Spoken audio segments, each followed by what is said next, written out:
हमारे YouTube channel में आपका स्वागत है। दोस्तों, आज के वीडियो में हम आपको बताएंगे कि रामायण में मंथरा कौन थी। वाल्मीकि कृत रामायण में मंथरा की बहुत ही महत्वपूर्ण भूमिका बताई गई थी। उसी के कारण प्रभु श्री राम को 14 वर्ष के लिए वनवास भोगना पड़ा था। मंथरा और रानी कैकेयी के कई देश की थी। चलिए दोस्तों, जानते हैं कि आखिर यह मंथरा कौन थी। कैकेयी नरेश अश्वपति सम्राट की पुत्री कैकेयी राजा दशरथ की तीसरे नंबर की पत्नी थी। बहुत ही सुंदर होने के साथ ही वीरांगना भी थी।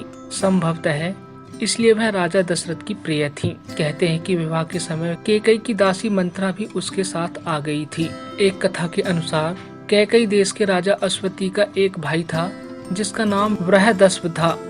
उसकी विशाल नैनों वाली एक बेटी थी जिसका नाम रेखा था। वह बचपन से ही कैकेयी की अच्छी सहेली थी। वह राजकन्या थी और बुद्धिमती थी, परंतु बाल्यावस्था में उसे एक बीमारी हुई। इस बीमारी में उसका पूरा शरीर पसीने से तर हो जाता था, जिसके कारण उसे बड़ी जोर की प्यास लगती थी। एक दिन प्यास से अत्यंत व्याकुल हो उसने इलायची, मिश्री और चंदन से बनी शरबत को पी लिया। इस शरबत के पीते ही उसके शरीर के सभी अंगों ने काम करना बंद कर दिया। तत्काल ही उसके पिता ने प्रसिद्ध चिकित्सकों से अपनी लाडली बेटी की चिकित्सा करवाई। चिकित्सा से बच तो गई, लेकिन उसकी रीढ़ की हड्डी सदा के लिए टेढ़ी हो गई।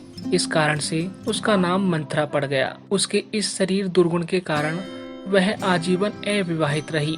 जब कैकेयी का विवाह हो गया तो वह अपने पिता की अनुमति से कैकेयी की अंगरक्षिका बनकर उसके राजमहल में रहने लगी। किंवदंतियों के अनुसार पूर्व जन्म में मंथरा दुंदुभ नाम की एक गंधर्व कन्या थी। एक अन्य कथा के अनुसार लोमेश ऋषि के अनुसार मंथरा पूर्व जन्म में प्रहलाद के पुत्र विरेचन की कन्या थी। वाल्मीकि रामायण में इंद्र द्वारा भेजी गई अप्सरा माना है, जो भगवान राम को वनवास दिलाने आई थी। एक और कथा के अनुसार महाराज दशरथ ने जब चैत्र मास में अपने ज्येष्ठ पुत्र राम के राज्याभिषेक की बात की तो देव प्रेरित कुबड़ी मंथरा ने आकर कैकेयी को यह समाचार सुनाया। यह सुनकर कैकेयी आनंद में डूब गई और इस समाचार के एवज में मंथरा को एक गहना भेंट किया। मंथरा ने वह गहना फेंककर कैकेयी को बहुत कुछ उल्टा सीधा समझाया, लेकिन कैकेयी मंथरा की बात नहीं मानकर कहती है कि यह तो रघुकुल की रीत है कि ज्येष्ठ पुत्र ही राज्य संभालता है और मैं कैसे अपने पुत्र के बारे में सोचूं। राम तो सभी के प्रिय हैं। तब मंथरा के बहकाने पर कैकेयी को अपने 2 वरदान की याद आई और कैकेयी के मन में कपट समा गया। दरअसल एक बार राजा दशरथ ने देवासुर संग्राम में इंद्र के कहने पर भाग लिया था। इस युद्ध में उनकी पत्नी कैकेयी ने उनका साथ दिया था। युद्ध में दशरथ अचेत हो गए थे। राजा के अचेत होने पर कैकेयी उन्हें रण क्षेत्र से बाहर ले गई थी।